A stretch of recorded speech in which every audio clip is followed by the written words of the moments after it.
My name is Claire, and my story begins on a calm and ordinary Thursday evening.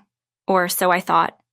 Life had been fairly predictable since my husband James and I moved into a modest suburban home.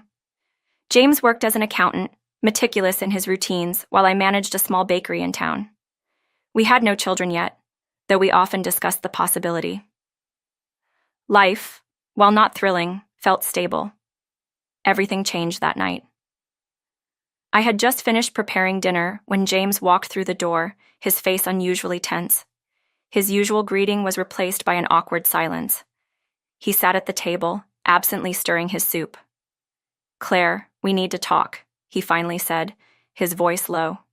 The words sent a chill down my spine. "What is it?" I asked cautiously. "My parents. They're coming to stay with us." I blinked, trying to process the statement. James's parents were distant figures in my life, only appearing during holiday dinners. "For how long?" I asked, masking my unease. "Indefinitely," he admitted, his eyes darting away. "What? Why?" James hesitated before answering. "They sold their house. They're having some financial troubles. They don't have anywhere else to go." Panic bubbled within me. Our home was small, with barely enough space for the two of us, and James's parents were difficult. His mother, Margaret, had a sharp tongue, and his father, Harold, had an air of entitlement that always made me feel like an outsider. But James's expression, filled with guilt and helplessness, made it hard for me to argue. "Okay," I said finally, "but we need to set some boundaries." James nodded, though he didn't look confident. "Of course." 3 days later, Margaret and Harold arrived. They brought far more than I expected.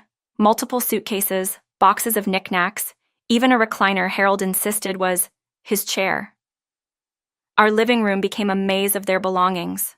Margaret immediately took charge, rearranging my kitchen without asking, while Harold claimed the recliner as his throne, barking orders about what he wanted for dinner. At first, I tried to stay positive. "It's temporary," I told myself. "They'll find their footing soon." But days turned into weeks, and their presence felt more permanent. Margaret began criticizing everything I did, from the way I folded laundry to how I seasoned my food. Harold's demands grew louder, his tone more dismissive. James, always the peacemaker, stayed silent, leaving me to navigate the storm alone. One night, after another tense dinner, I confronted James.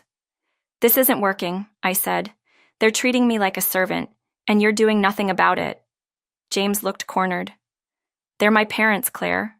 What am I supposed to do? Kick them out?" "I'm not asking you to kick them out. I'm asking you to stand up for me. This is our house, not theirs." James sighed, running a hand through his hair.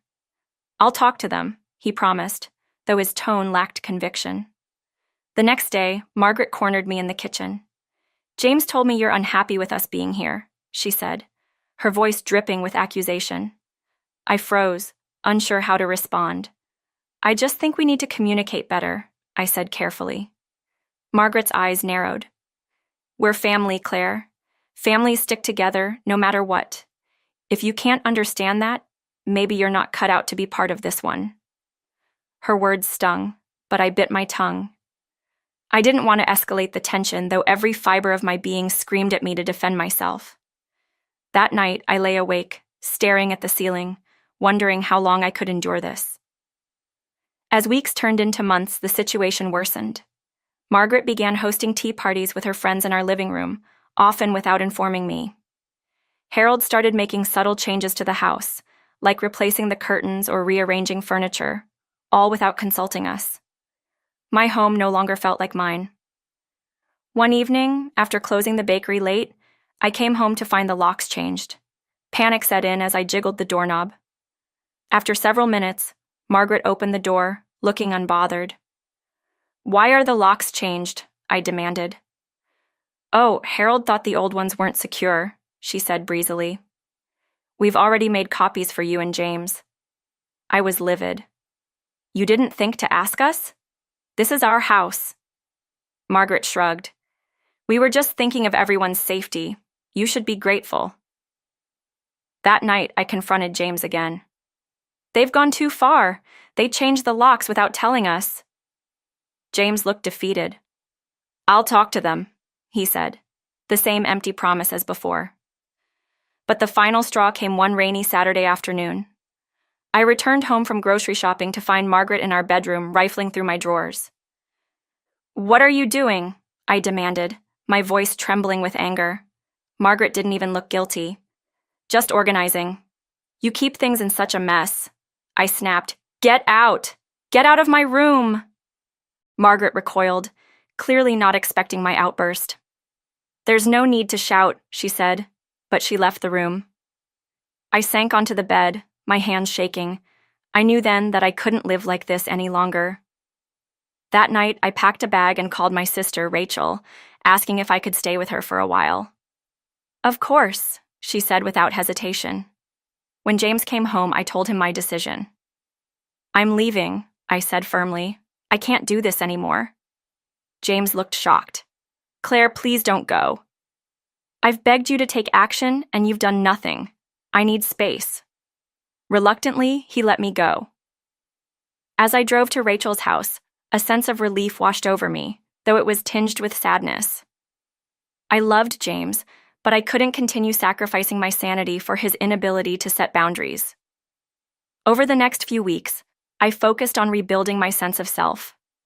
Rachel's support was unwavering, and for the first time in months, I felt like I could breathe. But the respite didn't last long. James began calling incessantly, leaving voicemails begging me to come home. He claimed his parents were leaving soon and that things would change. Against my better judgment, I decided to give him one last chance. When I returned home, the atmosphere was tense. Margaret and Harold barely acknowledged me, and James seemed on edge. But true to his word, they left a week later, moving in with a distant relative. For a brief moment, I thought things might finally return to normal. But one evening, as James and I sat down for dinner, there was a loud knock at the door.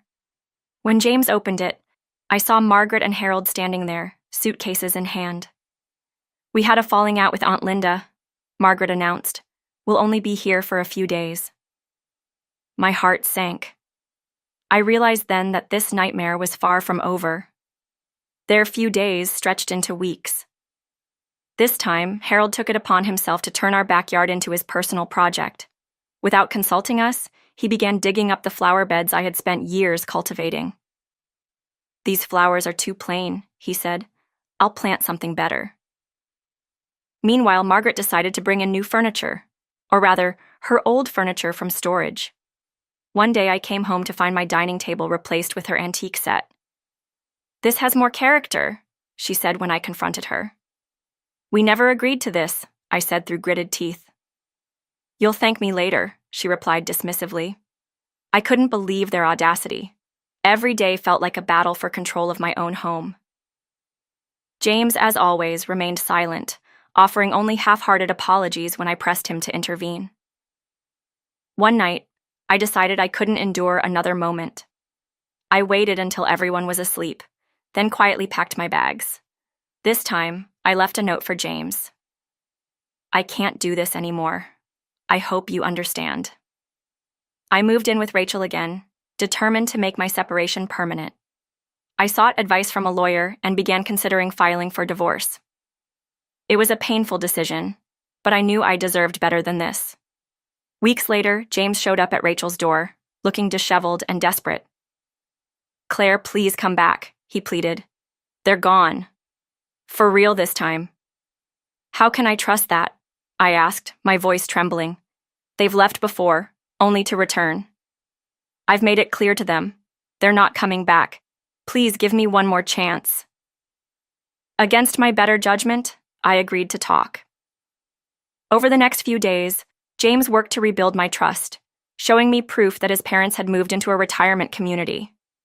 Slowly, I allowed myself to hope that things might change. But a month later, I received a call from Margaret. Claire, we need your help. We're struggling, and James said you'd understand. I hung up without responding. That night, I told James, I'm done. This is over. I filed for divorce the next day, finally taking control of my life. As painful as it was, I knew it was the right decision. I deserved peace, and I was determined to find it.